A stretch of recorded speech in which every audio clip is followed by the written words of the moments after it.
BJP ने राहुल गांधी पर गंभीर आरोप लगाया है कि वो अपने संसदीय क्षेत्र वायनाड के मुकाबले वियतनाम में ज्यादा समय बिता रहे हैं। बीजेपी के वरिष्ठ नेता रविशंकर प्रसाद ने शनिवार को एक प्रेस कॉन्फ्रेंस में ये सवाल उठाया। राहुल गांधी कहाँ हैं? मुझे पता चला है कि वो वियतनाम गए हुए हैं। ये बयान बीजेपी के वरिष्ठ नेता रविशंकर प्रसाद का है और ये सवाल उन्होंने एक प्रेस कॉन्फ्रेंस के दौरान पूछा है। उन्होंने ये भी दावा किया कि राहुल गांधी नए साल के दौरान भी वियतनाम में थे और अब तक वहां करीब 22 दिन बिता चुके हैं। उन्होंने टिप्पणी करते हुए ये भी कहा कि राहुल गांधी अपने संसदीय क्षेत्र वायनाड में इतने दिन नहीं बिताते। उन्होंने ये भी सवाल उठाया कि राहुल गांधी की वियतनाम से अचानक इतनी नजदीकियां क्यों बढ़ गई हैं। उनका ये भी कहना था कि राहुल गांधी को विपक्ष के नेता के रूप में भारत में रहकर काम करना चाहिए। बीजेपी ने राहुल गांधी की विदेश यात्रा को लेकर बार बार उन पर निशाना साधा है और उन्हें एक गंभीरता से ना लेने वाले नेता के रूप में प्रस्तुत करने की कोशिश की। तो वहीं कांग्रेस ने बीजेपी पर आरोप लगाया कि वो राहुल गांधी की निजी यात्राओं को राजनीतिक बना रही है। कांग्रेस का कहना है कि हर व्यक्ति को विदेश यात्रा करने का अधिकार है और इसे लेकर राजनीति नहीं होनी चाहिए। राहुल गांधी के वियतनाम दौरे को लेकर विवाद तब भी हुआ था जब पूर्व प्रधानमंत्री मनमोहन सिंह के निधन के कुछ दिन बाद नए साल का जश्न मनाने के लिए वो वियतनाम गए थे। उस समय बीजेपी के आईटी सेल प्रमुख अमित मालवीय ने यह बयान दिया था कि जब पूरा देश मनमोहन सिंह के निधन पर शोक मना रहा था तब राहुल गांधी वियतनाम में जश्न मना रहे थे। इसके अलावा बीजेपी ने राहुल गांधी की होली पर गैर मौजूदगी को लेकर भी कई सवाल उठाए। इस पर कांग्रेस नेता उदित राज ने जवाब दिया। उन्होंने कहा कि राहुल गांधी होली पर दिखे या ना दिखे, इससे देश की नीति और राजनीति पर कोई असर नहीं पड़ता। उन्होंने ये भी कहा कि हर व्यक्ति का होली मनाने का अपना तरीका होता है और राहुल गांधी भी अपनी तरह से इसे मना रहे होंगे। उदित राज ने पीएम मोदी पर भी तंज कसा। उन्होंने कहा कि राहुल गांधी ने विदेश में पढ़ाई की है, वो नॉलेजेबल हैं, वो पीएम मोदी की तरह नहीं है जिनके पास अंतर्राष्ट्रीय राजनीति की समझ कम है। जब ट्रंप ने कहा था कि ब्रिक्स मर चुका है तब मोदी कांप रहे थे। राहुल गांधी जैसे विद्वान नेता होते तो ट्रंप ऐसा बयान नहीं देते। उदित राज ने यह भी टिप्पणी की कि पीएम मोदी 18 बार शी जिनपिंग से मिल चुके हैं।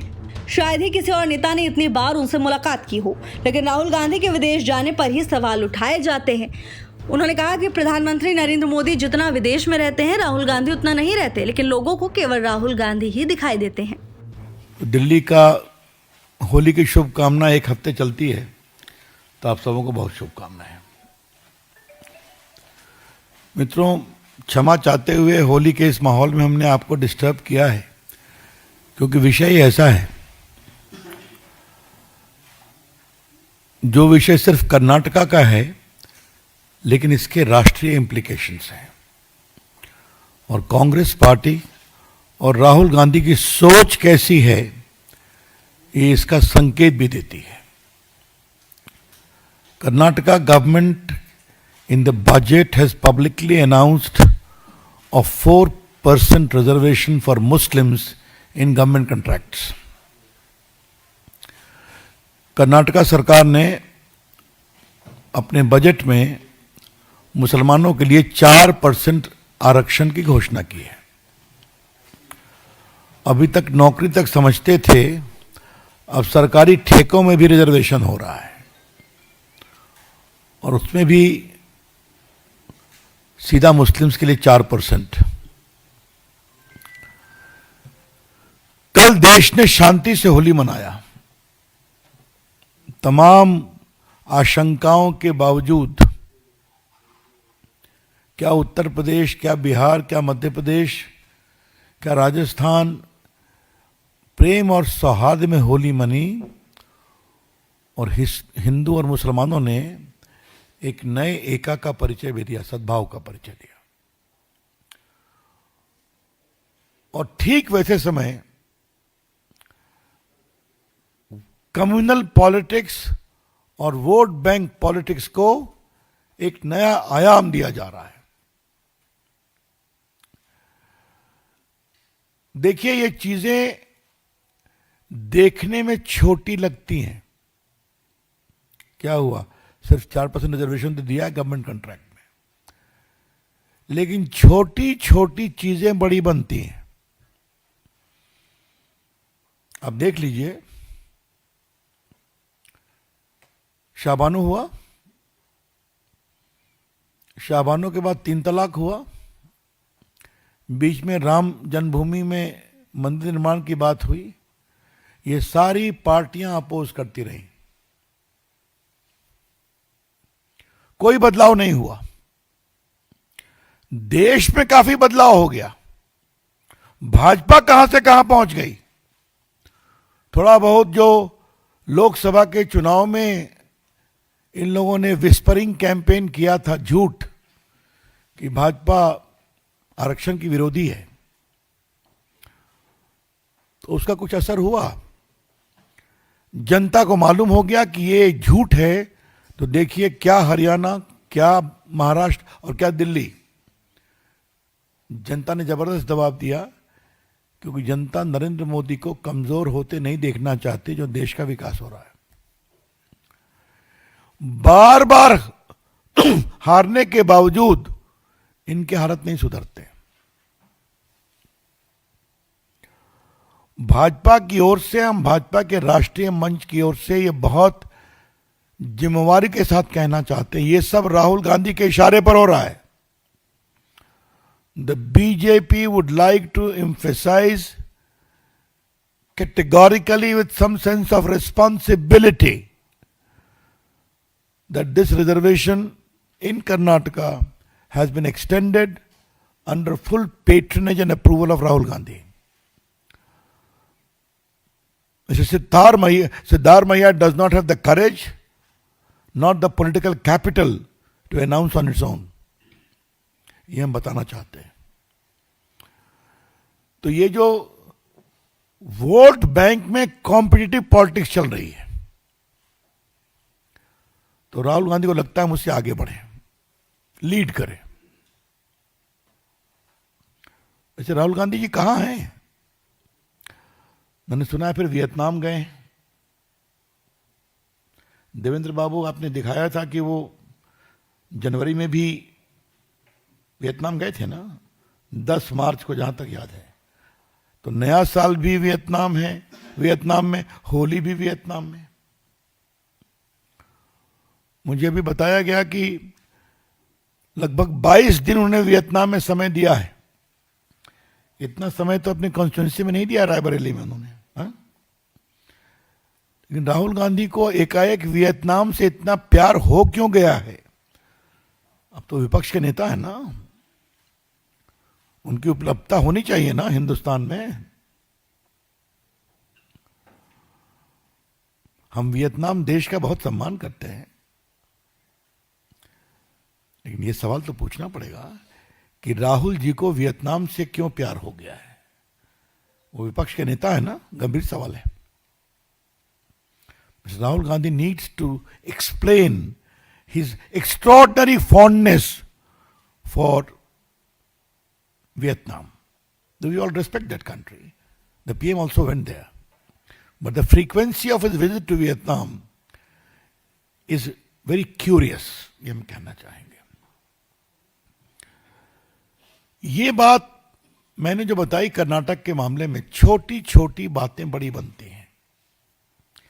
जो पुराने पत्रकार हैं उनको याद होगा, आजादी के आंदोलन में छोटी बातें उठती थी ना, हमें ये चाहिए, हमें अपनी यूनिवर्सिटी चाहिए, हमें अपना एजुकेशन चाहिए, हमें सेपरेट वोटिंग चाहिए। Ultimately led to what? Division of India.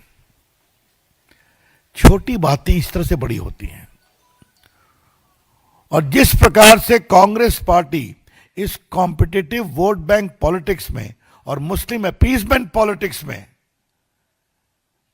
रोज एक नया नया पैमाना बना रही है, वो देश के लिए खतरा है, ये हम कहना चाहेंगे।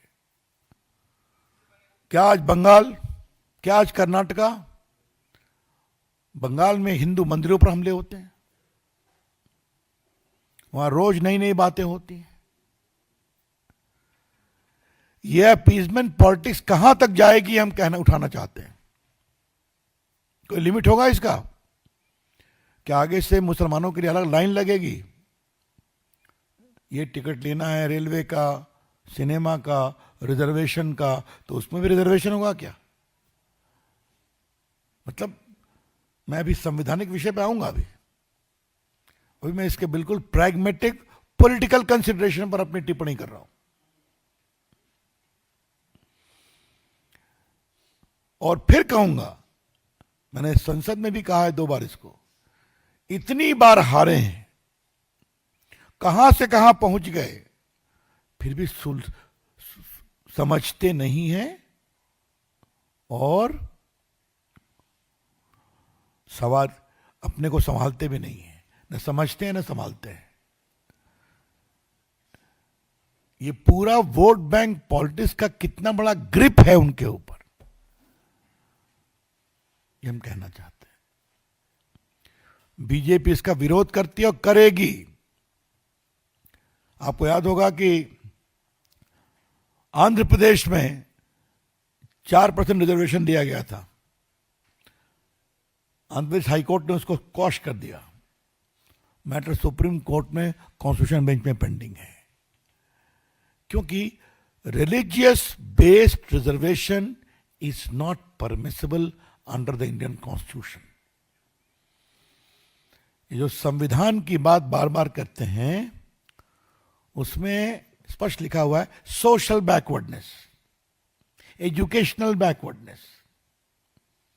उसमें तो हर जात के लोगों को देते हैं, अच्छी बात है, ओबीसी को भी देते हैं, मुस्लिम समाज के भी ओबीसी को आप दे सकते हैं, लेकिन सीधा गवर्नमेंट कॉन्ट्रैक्ट में हम देंगे 4% रिजर्वेशन, ये टोटली अनकॉन्स्टिट्यूशनल है।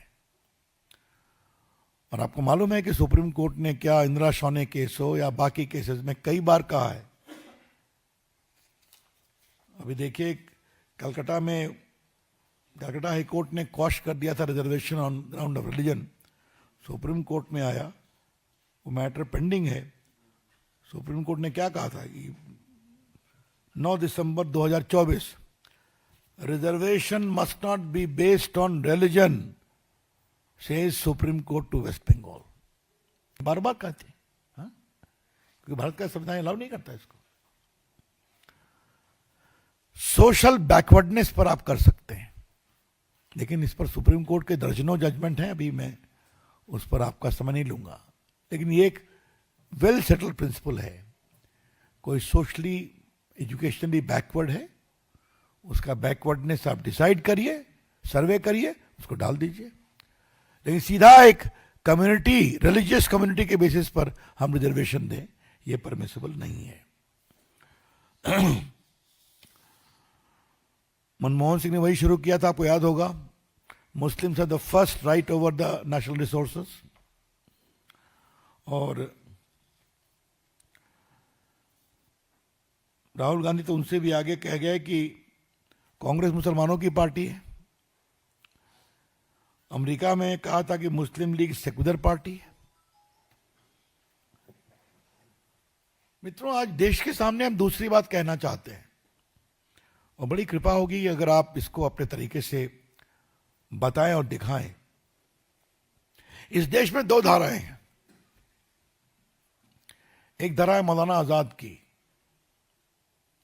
अब्दुल हमीद की, एपीजे कलाम की, उसके बाद रहीम रसखान, मलिक मोहम्मद जायसी की, अशफाकुल्ला खान की। एक धारा ये है, और दूसरी धारा तो आप जानते ही हैं, जिन्ना चले गए, जिन्ना की पॉलिटिक्स करने वालों को छोड़ गए। राहुल गांधी का कहा था ना कि मुस्लिम लीग इज सेक्युलर पार्टी, याद होगा आपको, अमेरिका में उनका स्टेटमेंट था। तो हम कैसे उस समाज के नेताओं को पैदा कर रहे हैं, ये बड़े सवाल है। हम बिल्कुल पक्ष में हैं। आज देखिए मोदी जी की सोच कि अंडमान में परमवीर चक्र अवार्डी के नाम पर टापू की घोषणा की गई, तो एक अब्दुल हमीद के भी नाम पर है। एपीजे कलाम को तो राष्ट्रपति हमारी सरकार ने बनाया था, अटल जी की सब थे प्रधानमंत्री तब। मौलाना आजाद की सोच का हम सभी सम्मान करते हैं। तो ये जो पूरी सोच है, आज चूंकि इस विषय पर प्रेस कर रहा हूं तो अपने एक अनुभव को आपसे शेयर करने की इच्छा है। अटल जी की सरकार में मैं इंफॉर्मेशन ब्रॉडकास्टिंग मिनिस्टर था, तो मुझे भारत पाकिस्तान के क्रिकेट को देखने का निमंत्रण मिला था लाहौर में। अटल जी से पूछा, कहा जाओ देखाओ क्या हो रहा है। तो ऐसा हुआ कि जहीर खान ने और इरफान पठान ने शुरू के 3-4 बॉल ओवर में ही 4-5 पाकिस्तानियों को आउट कर दिया। तो साहब आप सोच सकते हैं कि पूरा लाहौर गद्दाफी स्टेडियम फुल है और भारत के मुसलमान बॉलर पाकिस्तानी बैट्समैन को आउट कर रहे हैं। तो मेरे बगल में पाकिस्तान के विदेश मंत्री बैठे थे। मैं पूछा, जनाब प्रसाद साहब, ये जहीर खान कहाँ का मुसलमान है, इरफान पठान कहाँ का मुसलमान है? मैं चुप रहा। फिर वो इलाहाबाद का अपना मुस्लिम प्लेयर था, नाम मैं भूल रहा हूं, मोहम्मद कैफ, वो बैटिंग में आया, उसने एक ओवर में 2 छक्के मारे, दूसरे ओवर में 2 छक्के मार दिया, 66 रन बनाया। फिर ने मुझसे पूछा, जनाब ये मोहम्मद कैफ कहाँ का मुसलमान है? हमने कहा, जनाब ये तीनों भारत माता के बंदे हैं और भारत को जिताने के लिए आए हुए हैं। तो मुझे देखा, कहा आप बीजेपी वाले हो? हमने कहा जी, हम यही सम्मान करते हैं और यही सम्मान हम करते रहेंगे। इसलिए फिर कहता हूं, इन लोग के वोट बैंक पॉलिटिक्स का जो कम्बैटिव कंपैरिजन हो रहा है, वो उन मुसलमानों को की आवाज को कमजोर करता है जिन्होंने इस देश को आगे बढ़ाने का काम किया है।